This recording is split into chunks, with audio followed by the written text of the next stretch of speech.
السلام علیکم ورحمۃ اللہ وبرکاتہ۔ اور کیسے ہیں آپ لوگ؟ ٹھیک ہے، دیکھیں آپ لوگ آگے۔ کل آپ لوگوں نے پڑھا تھا ما یفعل اللہ بعذابکم ان شکرتم وآمنتم وکان اللہ شاکرا علیما۔ اور اللہ نہیں، ما یفعل اللہ بعذابکم، اور اللہ تمہیں عذاب دے کر کیا کرے گا، ان شکرتم و آمنتم، اگر تم حق مانو، اگر تم اللہ کا شکر مانو، و آمنتم، اور ایمان لاؤ، وکان اللہ شاکرا علیما، اور اللہ ہے صلہ دینے والا اور جاننے والا۔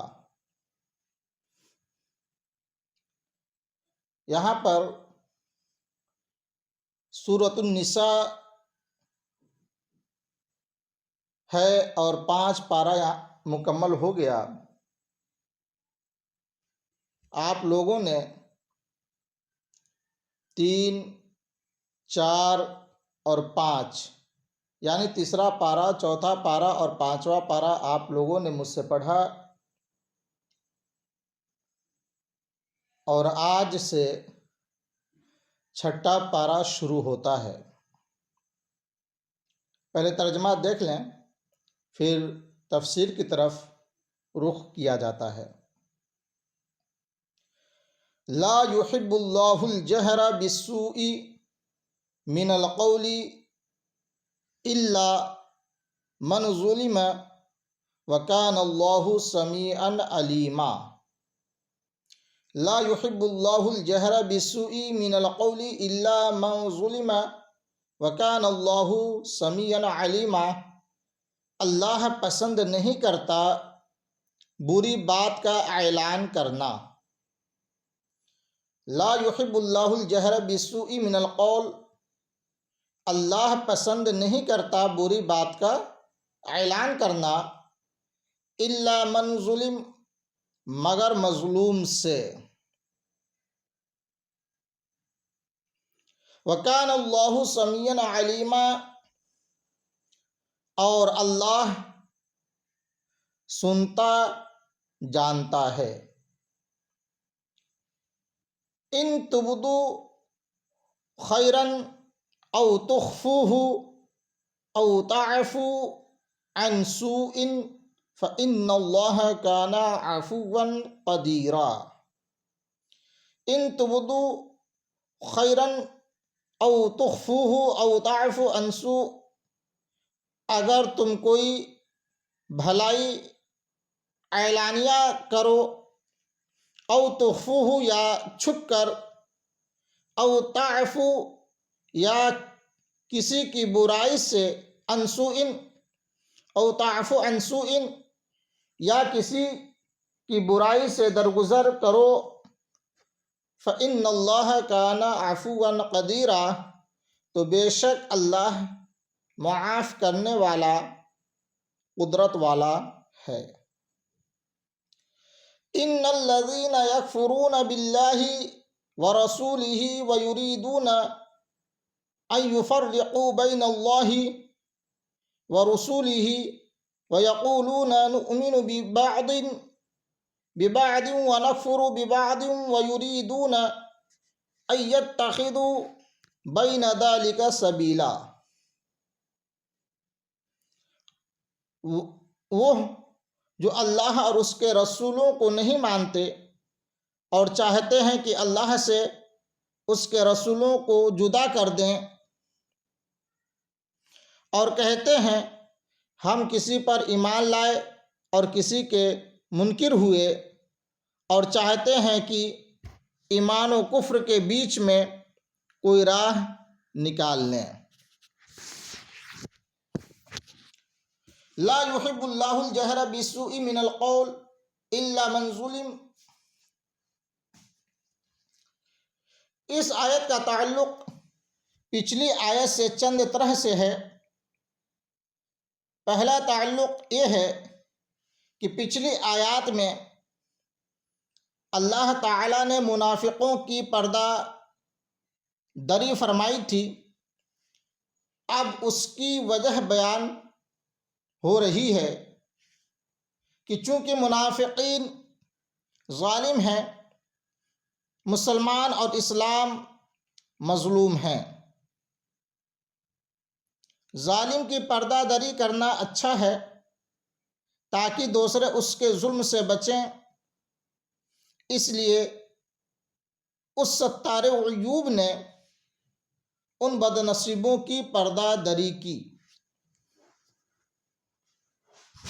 آئی بات سمجھ میں؟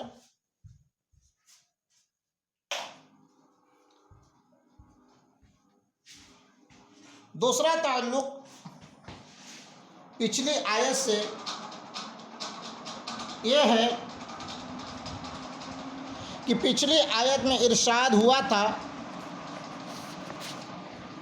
جو منافق توبہ کر کے اپنے کو درست کر لیں تو وہ مومنوں مخلصوں کے ساتھ ہی ہوں گے، تو شبہ ہو سکتا تھا کہ پھر بھی یا مخلصین بن جانے والے منافقین مسلمانوں کے طعن سے نہ بچیں گے۔ اپنے گزشتہ کرتوتوں کی وجہ سے اب اس آیت میں اس شبہ کو زائل کیا جاتا ہے۔ اس آیت کریمہ میں اللہ تعالیٰ نے اس شبہ کو بھی زائل فرمایا کہ نہیں، اب جو مسلمان ان کے گزشتہ نفاق پر طعن کرے گا وہ اللہ تعالیٰ کو ناپسند ہوگا۔ تیسرا تعلق پچھلے آیت کریمہ سے یہ ہے کہ اگر تم مومن شاکر بن جاؤ تو ہم تم کو عذاب کیوں دیں؟ اب مومن شاکر بننے کا طریقہ سکھایا جا رہا ہے کہ بری باتوں کا اعلان نہ کرنا، نیکیاں چھپ کر بھی کرنا اور نیکیاں اعلانیہ بھی کرنا۔ صرف دعوی ایمان، صرف دعوی شکر کافی نہیں ہے۔ لا يحب اللہ الجہر بالسوء من القول الا من ظلم وکان اللہ سمیعا علیما۔ اس شان نزول ہے اس کا کہ یہ آیت کریمہ حضرت ابو بکر صدیق رضی اللہ تعالی عنہ کے حق میں نازل ہوئی کہ ایک بار ایک شخص آپ کی شان میں زبان درازی کر رہا تھا، آپ نے بہت صبر فرمایا مگر وہ باز نہ آیا، تب آپ نے بھی اسے جواب دیا۔ اس پر حضور اکرم صلی اللہ علیہ وسلم نے فرمایا کہ اب تک ایک فرشتہ تمہاری طرف سے جواب دے رہا تھا، جب تم نے خود جواب دیا تو وہ فرشتہ چلا گیا، تو اس پر یہ آیت کریمہ نازل ہوئی جس میں حضور صلی اللہ علیہ وسلم کی تاکید فرمائی گئی اور حضرت ابو بکر کی تسلی و تشفی۔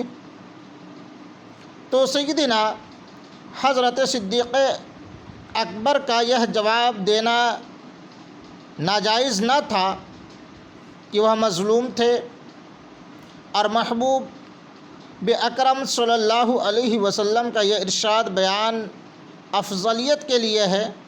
غرض کی بدلہ لینا جائز اور درگزر کرنا بہت ہی بہتر ہے۔ دوسری روایت یوں ہے کہ ایک شخص کسی کے یہاں مہمان بنا